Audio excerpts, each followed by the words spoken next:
Écris mon nom en bleu, écris mon nom en bleu. Note-le, écris mon nom en bleu, écris mon nom en bleu, écris mon nom en bleu. Note-le, écris mon nom en bleu.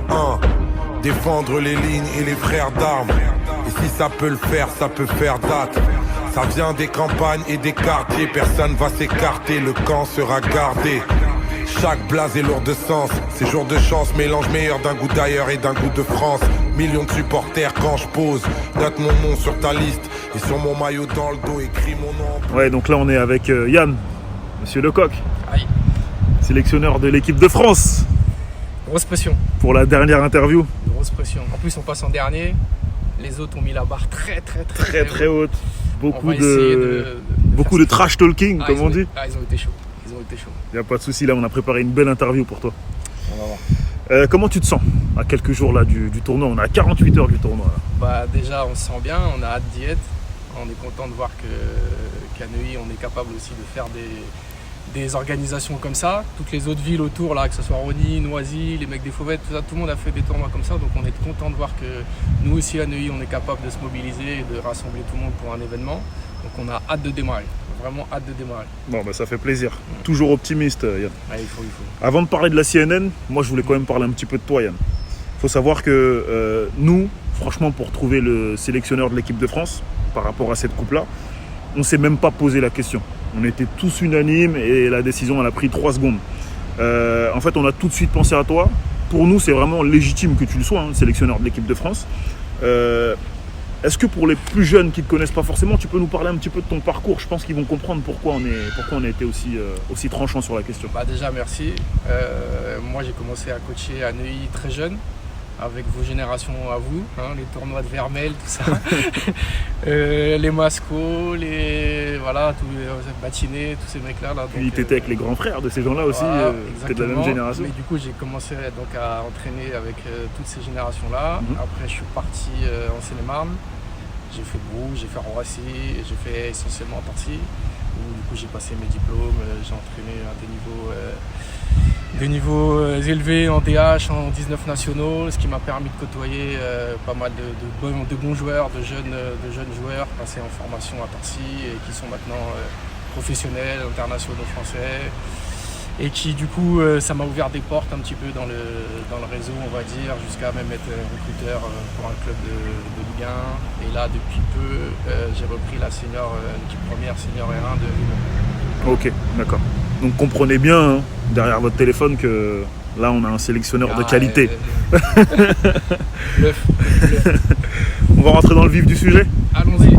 La CNN, la Coupe des Nations de Neuilly, tu joues un match d'ouverture ici. Je sais pas si tu as pu voir l'interview de la Côte d'Ivoire. Très lourd. Qui est une équipe très lourd. Qui est dans ton groupe. Kevin Yao que j'ai entraîné étant petit et il a voulu mettre la pression. Bah justement, il a promis de tordre toutes les équipes avec le fameux double rotor. On a vu ça. Est-ce que tu as un truc à dire par rapport à ça? Bah écoute, moi le seul truc que j'ai à dire, c'est pas parce que t'es là à bout, mais moi je voulais pas démarrer par le Sénégal. Moi je voulais pas de France-Sénégal en match d'ouverture. On se rappelle 2002, France-Sénégal. Mauvais souvenir. Papa Bouba Diop, paix à son âme comme on dit. La famille Dia qui tape Baboy, Maki, on se rappelle de tout ça. Moi je voulais pas le Sénégal en match d'ouverture. Maintenant les Ivoiriens, c'est pas un cadeau. On sait que ça va être costaud, on sait que c'est une équipe qui va tout jouer. En plus, comme c'est des petits que j'ai entraînés, ils vont être énervés contre moi. Mais c'est un bon match, franchement c'est bien de commencer par les Ivoiriens. Ça va être un bon match d'ouverture. En plus derrière, on sait qu'il y a un gros match. Donc il y aura beaucoup, gros match juste après. Beaucoup d'attentes derrière, donc c'est bien. Bon, bah c'est bien. Si t'es prêt à relever le défi, il n'y a pas de souci. Dans ce groupe, il y a justement 2 autres équipes. Il y a aussi le Congo qui a fait une interview, qui a fait parler, qui a promis de Fimbu tout le monde. Quel acteur. C'est magnifique, c'est magnifique. Et il y a l'Algérie, avec la ferveur du peuple algérien. On connaît ça, les Fennecs. Ça te fait pas peur tout ça? Après, j'ai bien aimé l'interview de Masco. Le plus important, c'est le rectangle. C'est bien que tout le monde envoie du lourd, c'est très bien. Les Algériens, on sait que ça va être relevé. Les Fennecs, on sait qu'il va y avoir de la ferveur, on sait qu'il va y avoir du monde. Et les Congolais, on sait que ça va être dur sur l'homme. On a vu les Makonda déjà, les 3 frères déjà, ça va envoyer du lourd un peu. Mais on reste confiant, la vérité c'est celle du terrain. On verra ce que ça donne, sans pression. Vraiment pas de pression. La France sans pression. Sans pression. Match après match, sans pression. Excellent. Pour parler un petit peu de ton effectif, parce que là on va rentrer pareil dans le vif concernant l'effectif. Abou, ça a été dur. Je sais que tu as été très malin. Ah, on a été malin. Je sais que tu as été très malin. Abou, alors, le problème, tu sais quoi? C'est quoi? C'est les binationaux. Les mecs, ils ont été indécis. Ils m'appelaient, ils voulaient jouer avec la France. Coach, on veut venir avec toi, tout ça. Puis après, c'est parti. Ah ouais, donc c'est les joueurs qui t'appelaient? Ah, c'est les joueurs qui m'appelaient, moi. Ah, je vais pas te mentir, je vais pas donner de nom, mais le bâtiment juste derrière, là. Ah. Ça va jouer avec les Fennecs, mais ils voulaient venir avec moi. Aïe, aïe, aïe, aïe, aïe. Après, tu sais comment ça se passe. Les mecs, la patrie les a rappelés. La patrie les a rappelés. Voilà, donc nous, ça a été un peu dur. On a constitué, on a fait une équipe de revanchards. On a pris des revanchards. Attention, parce que les gens ici, ils disent une équipe de mercenaires. Non, pas de mercenaires, de revanchards. Ça n'a pas perturbé l'effectif, ça? Non, on va faire ce qu'il faut. Les mecs, chacun a été sollicité, motivé et prêt à en découdre. Ok, il y a un petit sujet sur un joueur, parce que j'en ai entendu parler aussi. Un joueur? Dis-moi. Votre gardien de but. Ah, écoute, le gardien de but qui a aussi été appelé par le Maroc. Tu sais quoi, je le connais même pas, Abou. Je connais même pas. L'avantage qu'il y a eu, c'est qu'il y a des gens qui ont fait aussi... Moi, je l'ai vu s'entraîner hier. Moi aussi, j'ai vu la vidéo. Il est très très bon. J'ai vu la vidéo. Il est très très bon. J'ai vu la vidéo, grain de café, tout ça. Il était déter, mais je connais même pas. Des joueurs ont fait de recrutement aussi. Ouais, mais qu'est-ce qui a fait la différence, justement? Explique-nous un peu comment ça s'est passé. Le ressenti, Abou. À un moment donné, le joueur, il sent les choses et il fait son choix. C'est comme ça. D'accord. C'est comme ça. Nous, l'avantage, c'est qu'on peut prendre tout le monde. C'est ça la France. Donc nous, voilà, c'est ça la France, comme on dit. Mais c'est un petit pic pour le Maroc, là. Quand tu dis le ressenti... Il n'y a pas de pic. Il n'y a pas de pic. Nos amis marocains, on sait comment ça se passe. Maintenant, tout le monde était bienvenu. Ça s'est fait comme ça, point barre. Ouais, ouais. On va pas rentrer dans des trucs comme ça. Bon.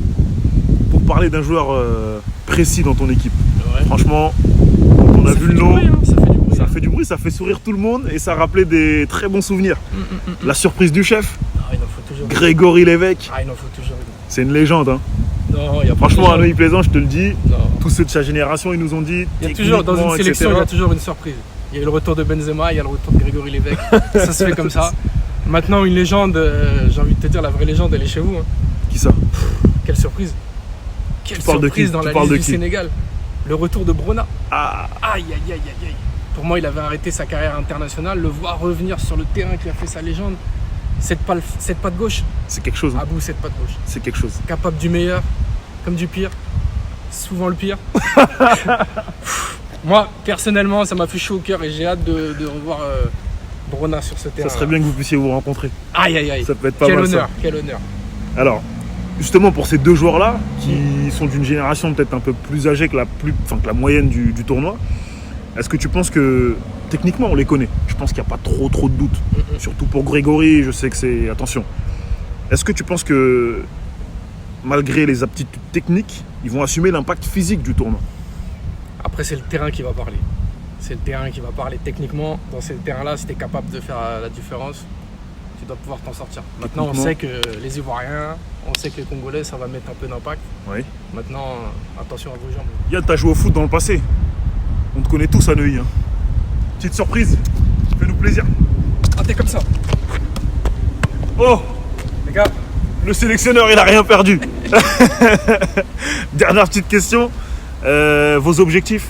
Nous, on a dit, les objectifs, c'est de prendre match après match, prendre du plaisir, qu'on se retrouve tous ensemble et que le meilleur gagne, on va dire. Ok, d'accord. Petit mot de la fin. Ça y est, l'interview touche à sa fin. Un petit mot, fais-nous plaisir aussi. En un mot, les gars, soyez prêts. Nous, on n'a rien à perdre. On est les outsiders, personne ne nous attend, personne n'a parlé de nous. Donc nous, on va venir sereinement. Vous connaissez, les gars. Je viens avec, on repart et on s'en va. Soyez forts, les gars. Chaque gosse rêve de ballon rond et d'être ballon d'or. Parmi les forts aux talents hors normes, amoureux de sport, chaque jour ils cherchent la performance. Comme leur dernière chance pour que leur talent perce en France. Et les centres de formation bercent l'enfance de ces jeunes battants dans des entraînements hyper intenses. Et nul ne perd son temps, on s'est fait avec passion, avec patience. Et si tu craques, tu perds ta chance, tu perds ta science du football, mec. Pense à l'équipe avant de foutre le sbeul, tu seras peut-être pro d'ici peu. Ou successeur Zidane si t'es pas trop dissipé. Car même les prodiges payent.